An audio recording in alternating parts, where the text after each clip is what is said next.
बिस्मिल्लाहिर्रहमानिर्रहीम। तमाम चाहने वालों को, ना चाहने वालों को भी, देखने वालों को, सुनने वालों को, सबको मेरी और मेरी टीम आसान अल्फाज की तरफ से आज के इस व्लॉग में खुशामदीद। प्रोग्राम के शुरू ही में आप सबसे गुजारिश करूंगा, इस चैनल को लाइक, सब्सक्राइब एंड शेयर कीजिए।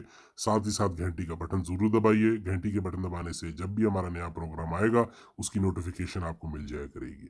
ये प्रोग्राम आप व्हाट्सएप ग्रुपों के अंदर अपने दोस्तों से शेयर कर सकते हैं, फेसबुक के थ्रू, इंस्टाग्राम के थ्रू, ट्विटर के थ्रू दूसरे लोगों तक पहुंचा सकते हैं। हमारी रहनुमाई के लिए कमेंट सेक्शन यूज कीजिए और वहां पे कमेंट लिखिए। आज के इस वीलॉग के अंदर हम ब्रिक्स के मुतालिक डिटेल में बात करेंगे कि इसके क्या असरात हैं, ये क्या चीज़ है, इसको हम लोगों को क्यों हटाया गया और इंडिया क्यों कैसे अंदर आ गया। ये सारी बातें आज हम आपको इस प्रोग्राम में डिस्कस करेंगे। सबसे पहले मैं आप लोगों को बताना चाहूंगा कि ब्रिक्स बनता क्या है, ब्रिक्स से बनता क्या है। BRICS, ये पहले शुरू हुआ था BRIC, ब्रिक्स से स्टार्ट हुआ था, एस इसको बाद में डाला गया। बी फॉर ब्राजील, ये चार मुल्कों का कंबाइन एक ग्रुप है जिसको शुरू हुआ था चार मुल्कों से, जिसमें थे सबसे पहले Brazil, B, R for Russia, I for India, C for China, BRICS. बाद में साउथ अफ्रीका को इसको अंदर मिलाया गया जिससे ये ब्रिक्स बन गया। ये इस ग्रुप की खूबी है कि ये दुनिया की तकरीबन 35 से 40% आबादी सिर्फ इन चार मुल्कों के अंदर, बल्कि अब तो पांच हो गए, पांच मुल्कों के अंदर आबाद है। और दुनिया की तकरीबन 40% जो ट्रेड है वो इसी इलाकों ये आपस में ही करते हैं, और इधर से एक्सपोर्ट इंपोर्ट दुनिया की तकरीबन 40% जो इंपोर्ट एक्सपोर्ट ट्रेड जो है वो इन्हीं ब्रिक्स के अंदर होती है। तो ये इस मुल्कों की ये खूबी है, और दुनिया की इकोनॉमी के अंदर इनकी ये कंट्रीब्यूशन है। ये लोग दुनिया की इकोनॉमी के अंदर ये रोल प्ले करते हैं। तो ये बहुत इंपॉर्टेंट ग्रुप है और बहुत इनकी इस ग्रुप की वैल्यू है। जिस तरह हम सब जानते हैं कि गोला बारूद, बम धमाके, नेटो, वो तो इस चीज की ग्रुप है, उसकी इतनी कोई खास वैल्यू नहीं है एज कम्पेयर टू इकोनॉमी की। इकोनॉमी वॉर जो है वो ज्यादा दूसरे मुल्कों को तबाह कर देती है। आसान अल्फाज के अंदर आपको समझाऊंगा, आपके पास टैंक खड़े हो, जहाज खड़े हो, और हर किस्म का गोला बारूद आपके पास मौजूद हो, मगर आपके पास पैसे नहीं है उनको मेंटेन करने के लिए, उनको चलाने के लिए, उनको उड़ाने के लिए, टैंकों को एक जगह से दूसरी जगह पहुंचाने के लिए आपके पास पैसा ही नहीं, डीजल ही नहीं, जहाजों को उड़ाने के लिए आपके पास उसका जो खास ईंधन है, जेपी उसको 14 खाल में कहते हैं, वो नहीं है आपके पास।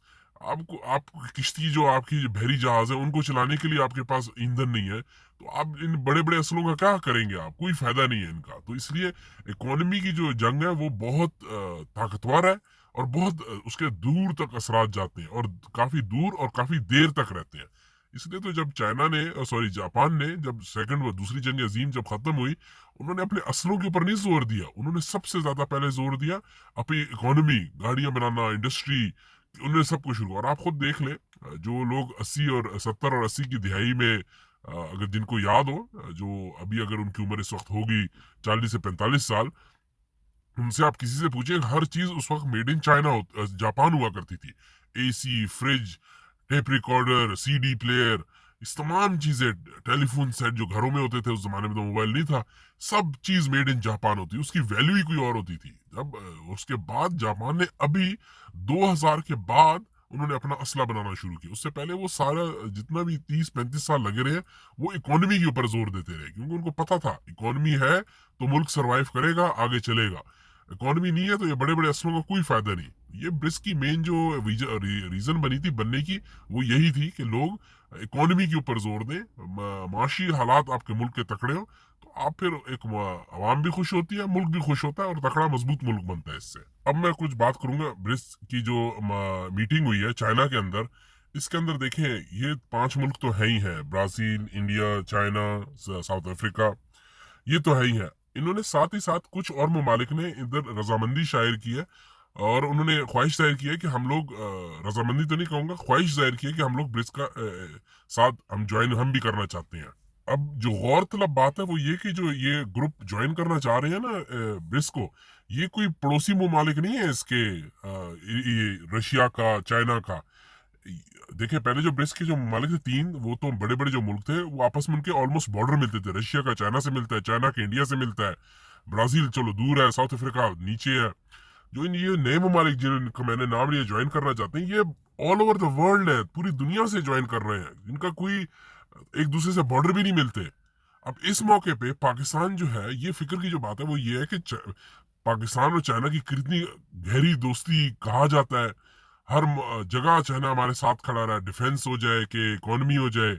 इसी तरह रशिया से हमने मिलने की कोशिश की, मगर जब ब्रिक्स का मामला आया उन्होंने हमें घास तक नहीं डाली, उन्होंने हमें बुलाया तक नहीं। इस हुकूमत को उन्होंने घास तक नहीं डाली, बिल्कुल नहीं बुलाया। ये बहुत बड़ी फिक्र की बात है। और ये एक इनडायरेक्टली, और दूसरा आपको मैं बताऊं, चाइना का तरीका यही है दूसरे मुल्क को मैसेज देने का, कि वो उसके साथ अपने सफारती ताल्लुकात थोड़े ठंडे कर देता है। जो इस केस के अंदर हमें नजर आ रहा है, साफ पाकिस्तान के साथ उसने कर दिया है। तो ये एक मैसेज है पाकिस्तानियों के एस्टेब्लिशमेंट के लिए। आवाम तो है ही है, इसमें इन्वॉल्व है ही है, मगर जो हमारे इदारे जो फैसला करने वाले हैं उनके लिए एक बहुत बड़ा, उनको फिक्र करनी चाहिए, उनको इस वक्त सर जोड़ कोशिश करनी चाहिए कि ये इतना बड़ा ब्रिक्स के अंदर और ममालिक मिल रहे हैं, नहीं मिल रहा तो पाकिस्तान, जिसको कोई कह रहा जिसको दावत तक नहीं दी गई, बाकी कितने ममालिक को दावत दे दी गई, पाकिस्तान को दावत तक नहीं दी गई कि आप आए। हम तो एक तरफ चाइना के एक बड़े करीबी साथी माने जाते हैं और हैं भी, मगर अब ये क्या हो गया कि उन्होंने इस तरह हमें साइडलाइन कर दिया। और ये अगर इसी तरह ये हुकूमत की इसी तरह पॉलिसी रही, तो ये, मुझे तो, हमें तो इस चीज का डर है कि ये बिल्कुल ही पाकिस्तान को आइसोलेट ना कर दे। और जो बिल्कुल वेस्ट की कोशिश है, वेस्ट की तो बिल्कुल कोशिश यही है कि ख्वाहिश है कि हम किसी तरीके से आइसोलेट हो जाए दुनिया के अंदर। पहले हमें उन्होंने अपने जंग के अंदर फंसा के रखा, 20 साल हम उस जंग का हिस्सा बने रहे खामा खा में, ना एक पाकिस्तानी इन्वॉल्व था, कुछ भी नहीं था। तो वो उसके अंदर में फंसा के रखा, उधर से निकले हैं। थोड़ी सी हुकूमत ने, पाकिस्तान ने डायरेक्शन पकड़ी, बेशक नवाज शरीफ और जरदारी का ही दौर था, मगर थोड़ी सी डायरेक्शन पकड़ी तो अब ये नया काम शुरू कर दिया। अब ये नई हुकूमत आ गई है जो टोटली सुपरवाइज्ड है इदारों से। अब बाहर वाली दुनिया तो देख रही है कि पाकिस्तान के अंदर अंदरूनी फैसला करने की ताकत ही नहीं है।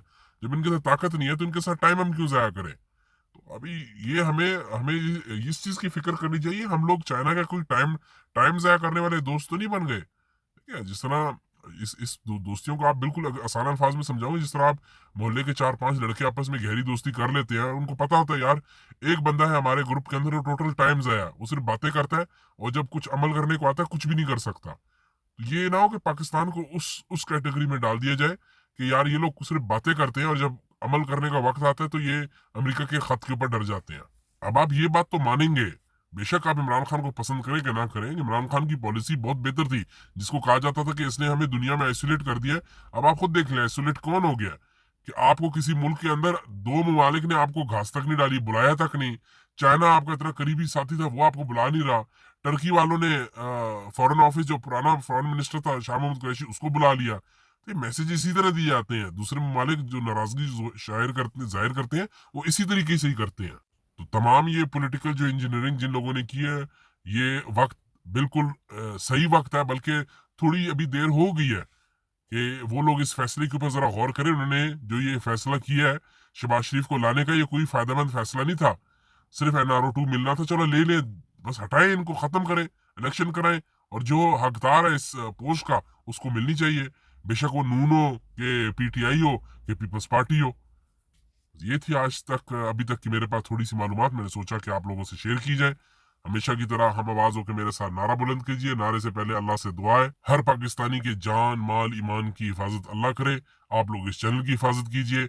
हम आवाज होकर नारा मेरे साथ बुलंद कीजिए, पाकिस्तान जिंदाबाद, पाकिस्तान पाइंदाबाद।